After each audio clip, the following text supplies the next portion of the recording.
মুহূর্তে কোন বাসে উঠে পড়বে। ও বাবা, দেখে তো বাস থেকে আমার এটাই ভয় লাগে। ভয় না না না, রাত্রেবেলা খাই যাবে। ঠিক উঠছে।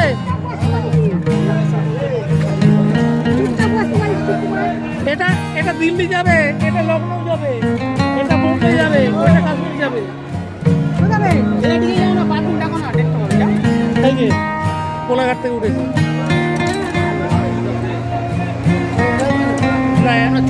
ছজন উঠেছে। হ্যাঁ, ওখানে উঠবে, ওরা কথা শুনে যায়। তুমি যাও না, দেখতে পাচ্ছি